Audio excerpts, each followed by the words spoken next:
ఉన్నాడు. ఆయనకు మామిడి తోట ఉంది. నేను ఒకసారి ఎందుకో ఆ మామిడి తోటకి వెళ్ళా. ఒక తోటలో ఉన్న ఒక్క చెట్టు మాత్రం విరగ కాసి ఉంది. మిగిలిన చెట్లకి ఉన్న కాయలన్నీ తీసేశారు. ఏమండి ఈ చెట్టుకి తీయలేదే అన్నాను. ఎందుకు తీయలేదో సాయంకాలం చెప్తాను రండి అన్నాడు. సాయంకాలం వెళ్ళి చూశా. టప టప టప టప రెక్కలు చప్పుడు చేస్తూ ఎన్ని వందల రామచిలకలో చెట్టంతా వాలి ఆ మామిడికాయల్ని కొట్టుకుని తింటూ అరుస్తుంటే ఎంత ఆనందం.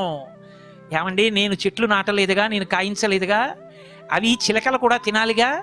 ఇంత తోటలో ఒక్క చెట్టైనా చిలకలకు వదిలేస్తే ఇన్ని చిలకలు వచ్చి వాలి తింటుంటే నా కంటికి ఎంత ఇంపండి, ప్రసాదంగా వదిలేశానండి అన్నాడు. ఒక చెట్టుని చూస్తే పరమాత్మ దర్శనం కాలా? ప్రకృతిలో పరమేశ్వరుడు కనపడతాడు. ప్రకృతి కన్నా భిన్నంగా ఉండడు. అందుకే శంకర భగవత్పాదులు అద్భుతమైన శ్లోకం ఒకటి చేశారు సౌందర్యలహరిలో. అమ్మవారి యొక్క చుబుకాన్ని వర్ణిస్తూ కరగ్రాహ్యం శంభో ముఖముఖర వృంతం గిరిసుతే అన్నారు. అమ్మవారి యొక్క ముఖంట శంకరుడు విభూతి పెట్టుకో